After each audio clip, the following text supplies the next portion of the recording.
What is up, gamers? Staxwell's back at it again today with another news roundup here. I want to talk about a bunch of different things here before next week. Next week's going to be so crazy for content and spoilers and everything. We're not going to have any time to talk about any of this. So we got to get it off our chest before the week comes to an end here. Let's go ahead and jump straight into it. I want to talk about this TCGplayer Bundle. People have been asking my thoughts on it. So it's $170. You're going to get one box of heavy hitters, which is like $90, and then one Blitz deck bundle thing here. The other Blitz deck bundles from the other sets right now on TCG Player, depending on the set, right? Some are lower, some are higher. But like Outsiders, for example, is like $70. So we could expect a similar price point out of this. So you're effectively paying more than retail for these two items, and you have to buy a display of Blitz decks, which no one wants to do. And in return, you get a extended art Test of Strength. I think just because this card is like so bonkers. This card is like literally Codex of Frailty level good. When it defends, you clash. The winner of the clash creates a gold token, right? So it blocks for 4 and creates you a gold token. Gold token, we'll be generous and say it's worth 1 point of value. So now it's at 5 points of value, right? Because the 4 from the block, the 1 from the gold token. And then if you're playing Victor, you draw a card, which is presumably 3 points of value. So for one card, it's 8 points of value. Pretty insane. And its floor, like Codex's floor is like 2, right? Either you block with it or you pitch it or something like that. But Test of Strength is always 4. I mean, I guess if you had to pitch it, it would be less. But 99% of the time, this card is at least a 4, even if you lose your clash. So yeah, this card is like going to be bonkers. It's going to be stupid. And this alone is going to make that bundle well worth it. I could assure you that. TCG Player has done this bundle thing once in the past. They did it with Uprising, for those who don't know. And Uprising came with Breaking Point. And this is why Breaking Point is so expensive, is because this bundle is so overpriced that no one wanted to buy the Uprising one. And since no one wanted to buy the Uprising one, that's why Breaking Point is $125 for an effectively unplayable card. So if you change that around to a hyper playable card, this card is like broken. This card is insane. Just imagine what's going to happen to the price. I think the print run was even the same for this Uprising one.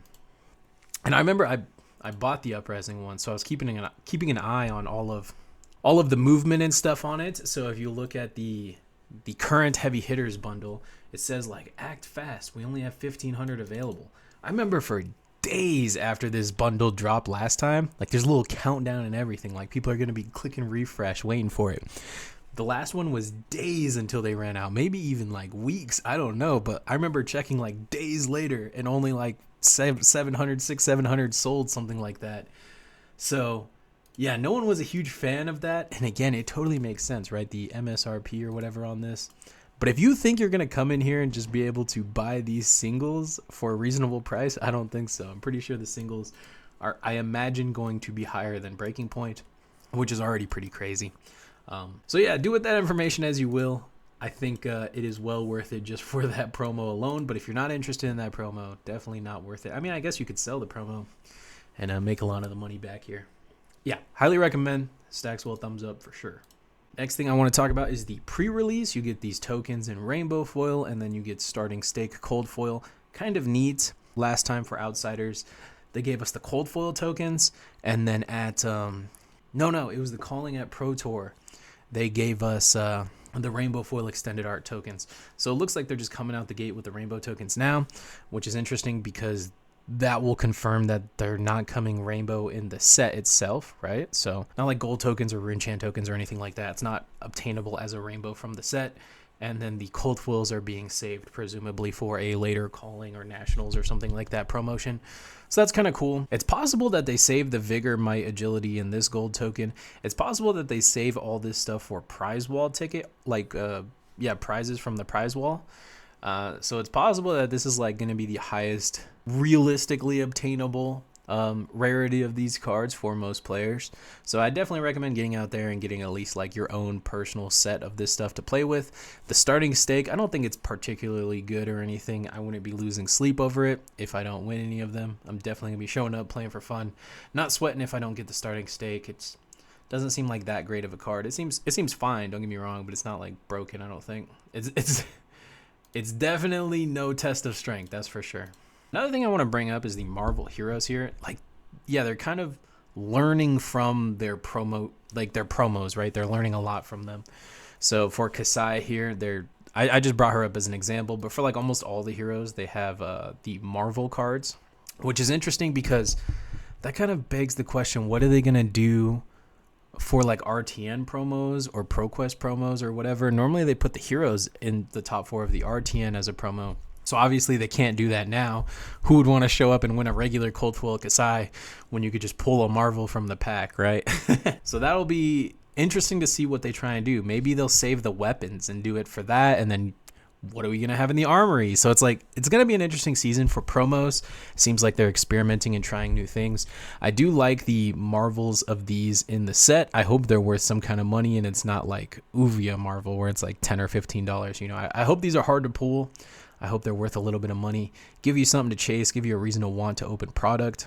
And I'm very excited to see what they announce for the RTN promos, because if it's not heroes, then I would just assume it's weapons. But if it is weapons, then what are they going to give us for the armory promos? I don't know. There's a lot to think about there, a lot of space for them to give us stuff.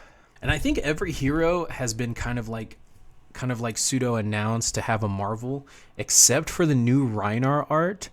And I think that's because they're saving that for like a judge pack or something like that. Maybe not as a Marvel, but that art in cold foil will probably be in the next judge pack or the one after that. That's why I assume they're holding that one. That's the only thing I could assume they're keeping it for.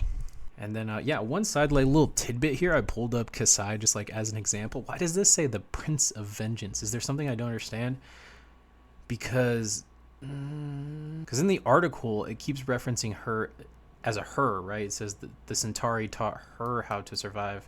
Does Prince, like, is this not like a...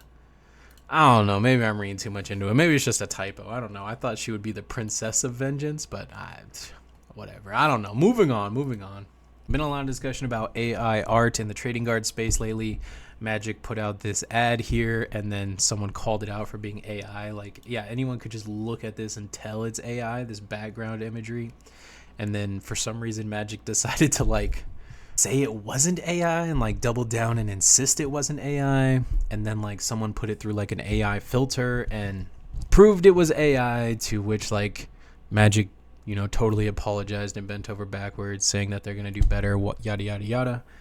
I don't think it's a good thing for a company to insist it's not AI and come out and say that they're never going to use AI and then use AI. Like, obviously that's like a terrible thing to do and companies shouldn't be doing that. So good on them for apologizing, but I'm not totally against AI, like, especially just like as like background promotional imagery for like some Twitter promo. Like, it doesn't really bother me, I don't think.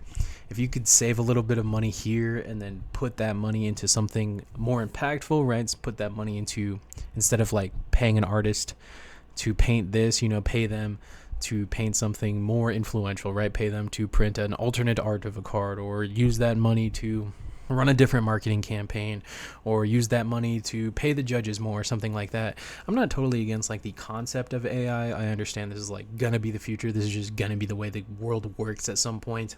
Obviously AI art just isn't as good as human art, so I would advise against putting it on cards and things like that, because obviously they're just not going to look as good, right? And art is a huge selling point of card games. It's a reason people get in or out of card games. Like Sorcery TCG, the only reason I even looked at that game was because the art is sick, right? So I was like, let me see what's going on with this. Let me see how it plays. Wound up not really being my thing at the end of the day. But yeah, the art was so good, it hooked me in, and I think that's what every TCG should be shooting for, and AI art just isn't going to get you there. The swag, or whatever you want to call it, for entering the Pro Tour has been announced, has been spoiled or whatever.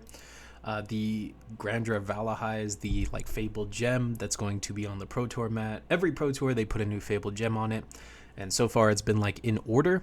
The last one I went to was Arknight Shard. And then, this one's Grandeur Valahai. The next one's probably, if I was a betting man, I would say it's going to be the Blood of the Drakai. I'm not too into playmats, so I guess I could be wrong there. The promotional card is the Energy Potion. A little bit less playable than Sigil, but I like that they're keeping it as generic good cards. I think overall Energy Potion's a good card. Comes in and out of the meta as required. Now that Icelander's gone, it's definitely seeing a lot less play than it did before. But the art is beautiful. There's still heroes that play it, right? Like Kano. Kano still needs 3 of this card. And who knows down the line, you know, whenever we get our Alchemist, we'll definitely need 3 E-Pots. So that will be cool to have these whenever that hero finally comes out. Another thing from Twitter, if you guys aren't following me on Twitter, you definitely should. There is the ad right there. I guess I'll leave it in the description for you as well. But yeah, one thing I tweeted was that there was no Battle Hardens for this deck list again. This Battle Harden had top 2, Michael Hamilton, Roger Bodie. Like, it's such a cool story. I want to be able to relay it to you, the deck list. I want to talk about the meta. I want to talk about what they were playing, what they were doing differently. I can't. We don't have the deck list. I'm sorry. Yeah, meta-analysis. I was trying to make it a core component of my videos and my content moving forward. Those videos perform pretty well. And yeah, unfortunately, I can't bring that to you guys if they don't give us any deck lists. I might have to find a different way to go about that, a different way to obtain these deck lists, if this is going to be the norm moving forward. I guess I'll try and find a way around it, I suppose, but it would very much be appreciated if SCGcon or Fab, LSS, whatever, could start posting these things. That would make my life and my job a little bit easier here. Another thing I want to talk about is at this SCGcon, the same place that Battle Harden was hosted, the 20K Modern Tournament had 231 players. Shout out to this Twitter user, by the way, Taylor Crawford. I've never met him, but shout out to Taylor for tweeting this because it's very interesting. The 20K Modern Tournament had 231 players. The 1K Battle Hardened Flesh and Blood Tournament had 132. What is going on in Magic the Gathering? Bro, someone explain it down below. Was the Pro Tour on the same day for Magic? What's going on here? 20K and you guys had only 231 players? If you look at the amount of people that play Magic and the amount of people that play Flesh and Blood, and then you look at like the prize differential, like these numbers shouldn't be anywhere near this close. I consider this a huge win for Fab. I'm not going to say this is like an L for Magic or anything because it's just a dub for Fab. That's all it is. People love Flesh and Blood. What can you say? You know what I mean?